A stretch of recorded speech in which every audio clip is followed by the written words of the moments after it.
And I've always liked LeBron, but him being a bully, it turned me off, Dan.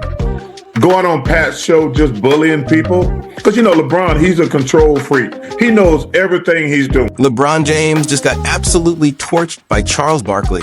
And this time it wasn't just another debate about who's the GOAT. This one got personal. Barkley's been outspoken before, sure. We've heard him defend Michael Jordan time and time again. But what he said this time went way beyond basketball. He called LeBron a bully. He called him a control freak. And the way he delivered it made one thing crystal clear. After decades of respecting LeBron as a player, Barkley's entire opinion of the man has completely flipped. Something snapped. And guess what? Barkley isn't the only one speaking out. Scottie Pippen jumped in too, throwing shade like he's been waiting for this moment. The old legends are lining up, and nobody's holding back anymore. So what did Barkley actually say that's got everyone buzzing? Why is LeBron suddenly catching all this heat from Hall of Famers who once praised him? Is this legitimate criticism or just another case of old school players hating on modern greatness? Let's break it down. It all started when LeBron made a move that shocked everyone. Back in March 2025, he went on the Pat McAfee Show and straight up decided to come for the media. Not just any random reporters either. He went at Stephen A. Smith, the face of sports television, and if that wasn't enough, he took shots at Brian Windhorst, the same guy who's literally been covering LeBron since he was a teenager in Akron. Like, I seen Brian Windhorst on one of these shows not too long ago. Says he's like my fucking best friend. These guys are just weird. Over 20 years of loyalty. And LeBron just threw that relationship into chaos, live on air. Charles Barkley saw the whole thing unfold. And just days later, he sat down with Dan Patrick and unleashed one of the most ruthless takes on LeBron we've ever heard. No filters, no diplomacy, no holding back. They both had an awful week. LeBron, he's too big to be that type of bully. To bully Stephen A. and to bully Brian Windhorst. Brian Windhorst is a sweet person, man. He's just trying to do his thing. And I've always liked LeBron, but him being a bully, it turned me off. Barkley said exactly what was on his mind, and it wasn't pretty. Think about this for a second. Barkley's always respected LeBron's game. He's backed him up in plenty of arguments, even defended him when other ex-players went after him. But now he's calling him a bully, live on national TV. Barkley didn't say LeBron was slipping on the court or making bad plays. No, this was personal. He said LeBron's attitude turned him off completely. That's not basketball criticism. That's a man saying, I don't like what he's become. And Stephen A. is a good dude, man. For him to react, LeBron, like I say, I blame him for starting the bullying, going on Pat's show just bullying people. Because, LeBron, he's a control freak. He knows everything he's doing. Yeah. He knows everything he's doing. He knew when he walked up to Stephen A. what he was doing. And Barkley wasn't done. He hit even harder, calling LeBron a control freak. According to him, nothing LeBron does happens by accident. Every move, every quote, every camera moment, all of it's calculated. Barkley believes when LeBron walked up on Stephen A. Smith courtside at that Lakers game, it wasn't just some random moment. He knew exactly what he was doing, sending a message, trying to intimidate, trying to show power. Barkley said it straight. He's not having it. But here's where things really start to connect, because this isn't Barkley suddenly turning on LeBron out of nowhere. Nope, this has been brewing for years. This is the newest chapter in a story Barkley's been quietly building about LeBron for over a decade. When you look back at everything he said, it paints a brutal picture, not about LeBron's stats or skills, but about something way deeper. See, Barkley's never doubted LeBron's talent. That's obvious. But he's always questioned his fire, his mentality, that killer instinct that separates good players from true legends. To Barkley, there's something missing inside LeBron's competitive DNA, something that players like MJ, Kobe, and even Larry Bird lived for. Back in May 2023 on the Spittin' Chiclets podcast, Barkley broke it down clearer than ever. He said, there's a difference between being great and being relentless. And in his eyes, LeBron falls short on that second one. He doesn't see the same obsession, the same willingness to sacrifice everything for the win that the old school icons had. Barkley practically said, LeBron's greatness is built on control, not passion. And now in 2025, it feels like Barkley's patience finally ran out. The respect he once had? Gone. The admiration? Replaced by frustration. Barkley made it loud and clear. He doesn't recognize the man LeBron's become anymore. Something deep has shifted. And with more legends speaking up, the question now is, has LeBron's legacy finally hit a point where even his biggest supporters can't defend him anymore? LeBron James got hit with another verbal knockout. And this one hurt worse than ever. Charles Barkley didn't just question LeBron's game. He went after his mentality. First of all, they're three of the greatest players ever. But LeBron's a nice guy. Nobody ever said that shit about Michael and Kobe. Nobody ever said, man, that Michael Jordan and Kobe Bryant, they're nice guys. Nobody ever said that shit. Michael and Kobe, they were dangerous. They'd kill your ass. LeBron's great, but he's a nice guy. He said LeBron is a nice guy. And while that sounds harmless in Barkley's world, the world of Jordan, Kobe, and straight-up assassins, being called nice is the ultimate insult. It means you don't have that cold, ruthless instinct that makes opponents fear you before the ball even tips off. Barkley didn't hold back either. On that same podcast, he dropped a line that made the internet stop.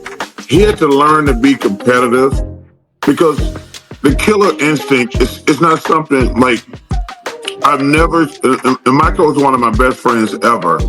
And I got to know Kobe a little bit. They will kill you to win. LeBron, he wants to win. But LeBron at the end of the day is a really nice guy. So you can't learn to be a natural born killer. You can't learn to be a natural born killer. That's Barkley's final verdict on LeBron. He's saying guys like MJ and Kobe were built different, born with that inner fire that can't be taught, can't be trained, and can't be faked. No matter how many hours LeBron puts in or how many trophies he racks up, Barkley believes that killer instinct just isn't in him. And if this was just Barkley talking, LeBron fans could shrug it off. Maybe he's salty, maybe he's bored, maybe he's chasing clicks. But here's where it gets really messy. Barkley isn't standing alone on this hill. Just this past January, Scottie Pippen stepped into the ring too, and his words made things explode all over again. Scottie, six-time NBA champion, MJ's right-hand man, one of the toughest defenders the league ever saw, sat down with Patrick Bet-David on the PBD podcast and threw his own bombshells at LeBron's legacy. This is the guy who lived through the Bulls dynasty, the man who knows exactly what championship greatness looks like from the inside. Would you put yourself ahead of LeBron? As a team standpoint. Would you put yourself ahead of LeBron as a team standpoint? My success as a team is more successful than LeBron. I got 6 rings. And yet he made it clear. He thinks he's been more successful than LeBron James. Yeah, you heard that right. Pippen said he's got LeBron beat. The man with 6 rings basically said LeBron's trophies and records don't mean much if they didn't come with the same loyalty, hunger, and domination. And when Patrick Bet-David tried to challenge him, Pippen didn't back down for a second. He dropped the line that made every LeBron supporter's jaw hit the floor. You want individual accolades or you want championships? Because I didn't chase mine. I didn't chase mine. That one sentence hit harder than any dunk. It was a direct jab at everything LeBron's done since 2010. Leaving Cleveland to form the Miami Super Team with Wade and Bosh, heading back to Cleveland to play with Kyrie, and later jumping to LA to partner up with Anthony Davis. Pippen's message was loud. LeBron had to stack the deck just to compete, while Scottie stayed put and earned every single one of his 6 rings through loyalty and grit. And this isn't some new wave of criticism either. This has been simmering for years. Back in 2018, after Golden State swept LeBron's Cavaliers out of the finals, Barkley went on NBA TV and said something so wild, so bold, that people still talk about it today. It wasn't just a hot take, it was conviction. He wanted everyone to know exactly how serious he was when it came to questioning LeBron's competitive heart. Remember, Barkley went toe-to-toe with Jordan. He felt that intensity on the court. He saw what made MJ different from everyone else. So when Barkley says LeBron doesn't have that same fire, he's not guessing. He's speaking from experience. And when LeBron went on the Pat McAfee Show and started going off on reporters like Stephen A. Smith and Brian Windhorst, Barkley said that moment confirmed everything he'd been thinking for years. To him, LeBron's not trying to dominate through greatness anymore. He's trying to control the story. Barkley believes LeBron wants to own the narrative, to make sure he's seen as the GOAT, even if it means calling out anyone who dares to disagree. He called it bully behavior, and he didn't flinch saying it. And Pippen wasn't done either. In that same interview, he broke down exactly why, in his mind, LeBron and Jordan shouldn't even be compared. His words were cold. When someone like LeBron has to spread that out for 20 plus years, it's not the same drive. It's not the same fight. It's not the same hunger. And so when people try to make those comparisons of those two players, it's like talking to someone in the front seat and the back seat. They ain't even in the same lane. They're not even in the same lane. According to Pippen, Jordan packed a lifetime of greatness into about 12 to 14 years. Pure dominance, no off nights, no coasting, no load management, just nonstop fire night after night. Meanwhile, LeBron stretched his career across 2 decades, pacing himself, managing minutes, and staying calculated. And to Pippen, that's proof the drive just isn't the same. He's basically saying Jordan burned hotter for a shorter time, while LeBron's been burning dimmer for longer. It's a brutal take, but one that's gaining traction with more and more old-school legends who grew up on blood, sweat, and pure willpower.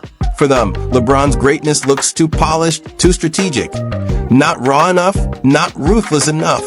And that's exactly why the tension between LeBron and the old guard has never been more explosive. The hunger ain't the same anymore. The fire just doesn't burn like it used to. At least, that's what the legends are saying.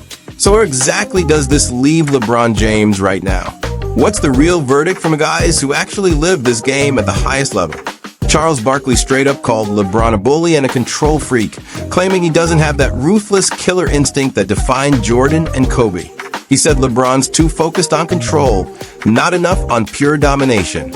And then you've got Scottie Pippen throwing shade of his own, saying his team's success tops LeBron's because LeBron had to chase rings instead of earning them like a real competitor. For years, Barkley's been saying LeBron's too nice, too polished to be mentioned with the true killers of the game. And the thing is, these aren't just random fans typing in comment sections. These are Hall of Famers, legends, champions, men who bled, sweated, and won when the lights were brightest. They felt the pressure. They carried that weight. And they know what separates good from great, and great from untouchable. Now, sure, the numbers don't lie. LeBron's resume is wild. The all-time scoring king, 20-plus years of dominance, 10 finals appearances. The stats scream greatness. Nobody can deny what he's done. But what the legends are talking about isn't on a stat sheet. They're measuring heart, fear, and that killer drive that makes the other guy fold when it matters most. And by that standard, they're saying LeBron James just doesn't make the cut. Barkley says it's about edge. Pippen says it's about loyalty and grit. Together, they're basically telling the world LeBron's one of the most talented players ever, but maybe not one of the coldest. So now the question is, are these legends right? Is LeBron really just too nice to stand next to the all-time killers like Jordan and Kobe? Or are these just bitter old heads who can't handle how much the game has evolved? You tell me, what side are you on? Drop your thoughts in the comments right now. Is Barkley speaking facts or just throwing shade? Hit that like, subscribe, and share button if you want more real talk like this, and turn those notifications on so you don't miss what's coming next. I'll catch you in the next one.